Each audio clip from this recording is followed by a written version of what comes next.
back under control. So similar to the metric and the English units, like we talked about at the very beginning of the last year, there are special SI and then special units that we use for both units of exposure and units of activity.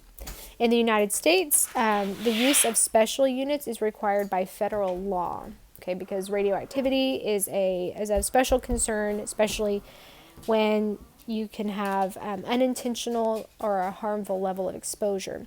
So the special units are the Curies. This is named after Marie Curie, which is an early female scientist who actually died of, I can't remember if she died of uterine cancer. Let's see. Oh, of aplastic anemia, which I think is a type of cancer, and I could be wrong.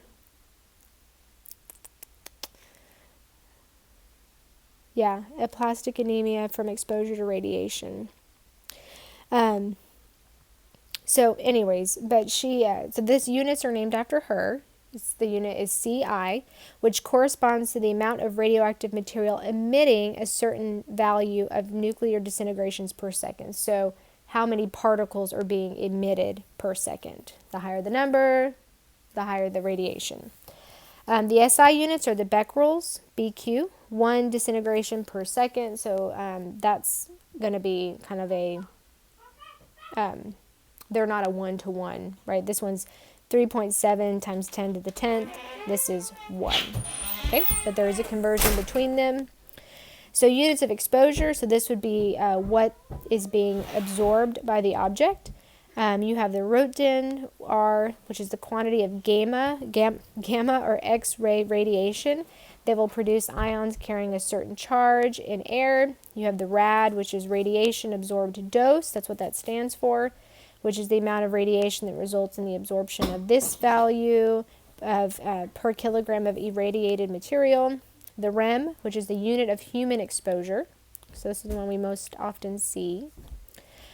Where RBE is the relative biological effectiveness, which is 1 for beta and gamma radiation and 10 for alpha. Okay, and then you have these other units. Now, we're not going to do much else with units much else with these units. We're not going to convert between them. I'm not going to ask you to calculate them. But what I want you to know is that most of the time we see REM, you should know what the different units relate to. Like these are units of activity. Oops. These are units of exposure. Okay? And then you don't have to know much more else than that. Okay? Now, the annual radiation dose for Americans. Now, this is millirems, so remember there's 1,000 millirem in 1 rem. It's that same conversion, and this is per year. And so there's cosmic rays, so we can't do anything about that. We live on Earth. We have a sun. We're going to be exposed to cosmic rays. The ground is going to emit radiation. The trees are going to emit radiation. Your house, your car, nothing we can do about that. Your body is going to emit a low level of radiation due to food and air.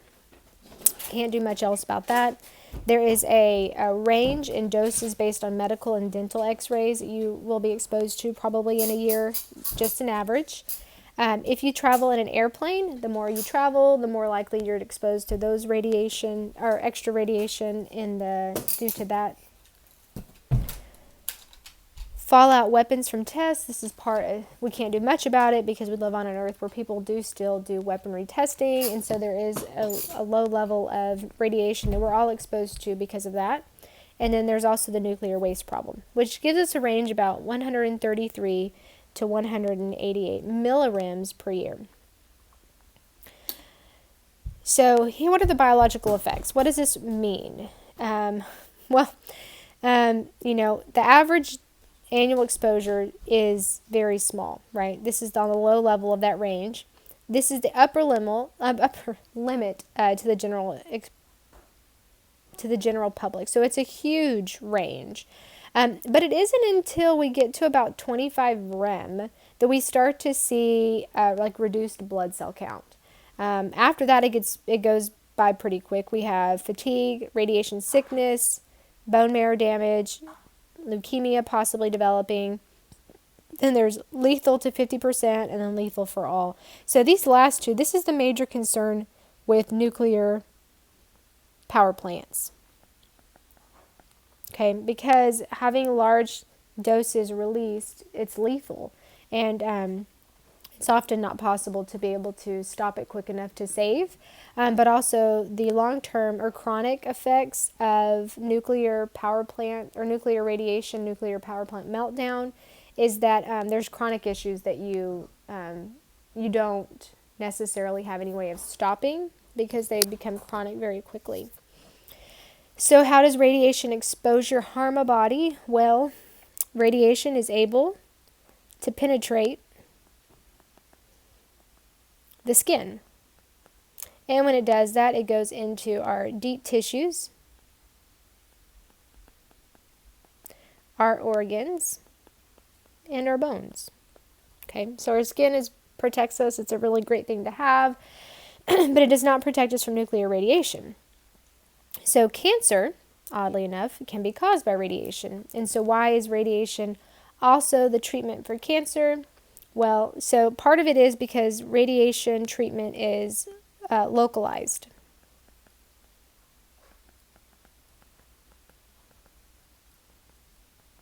To kill the cancer cells. The other part is that it's controlled over a period of time.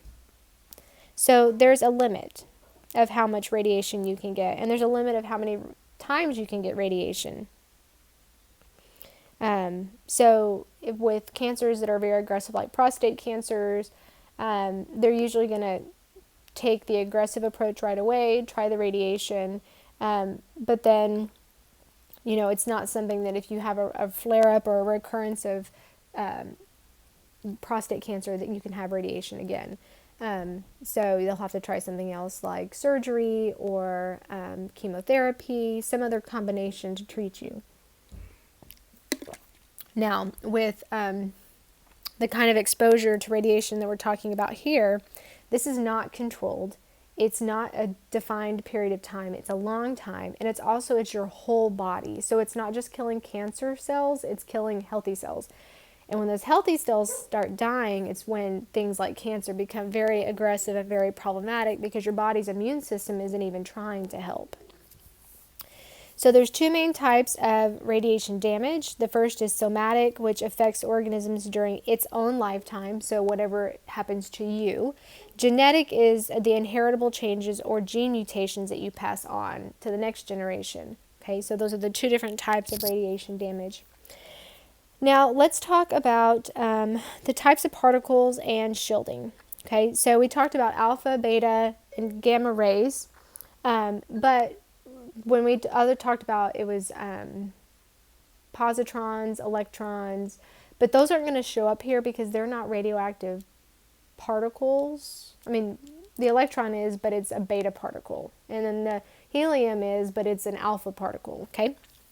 So alpha particles, these are our helium molecules, are dangerous to humans but easy to block. Okay, so while they're dangerous, they're easy to block. Radon poisoning is an example of of alpha radiation poisoning. So this tends to happen if you have a basement in the house you grew up in or the house you live in. You might have a radon detector, just like if you have a fireplace, you might have a carbon monoxide detector because it's silent. It's odorless and it's colorless.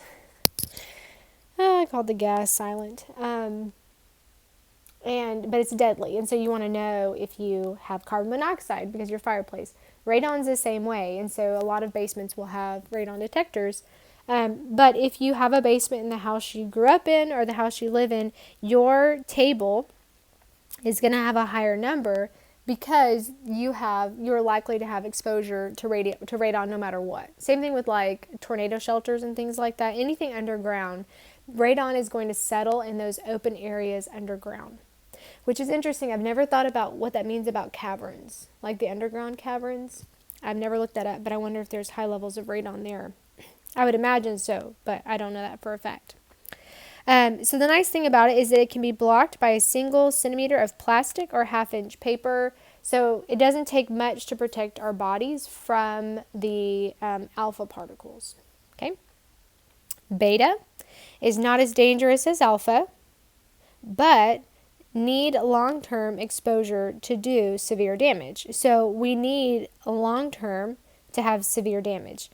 It can be blocked by plastic, high molecular weight metals such as lead, tungsten, can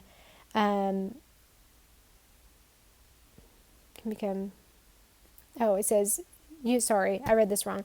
High molecular metals such as lead or tungsten can become irradiated, causing the formation of secondary radiation. I got ahead. These are going to be useful down here.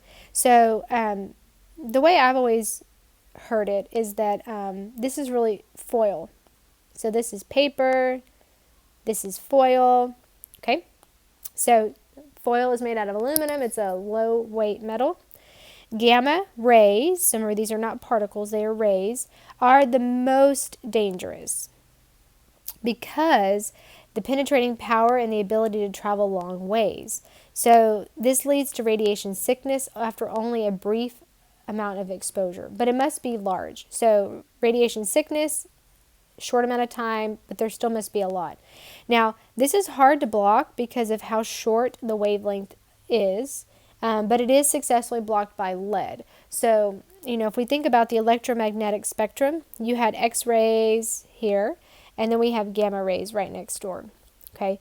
Now, if you've ever had like any sort of X-rays of your teeth done, you've probably had them put a smock on you, maybe even one that goes around your neck. And that's a lead smock. And the reason why is the X-rays are being blocked by the lead to those other parts of your body that don't need the X-ray exposure because they're just doing your teeth and they don't want your thyroid or your bones or anything else to get that X-ray. They only want the teeth. And that's another reason why you only get them once a year. And you can ask them not to do it. And it's also why the person steps out of the room because they then would be getting that exposure every time they do X-rays of their patients. Okay. All right. And I think that is it. So we have finished everything. 2 videos. They're both on the same day.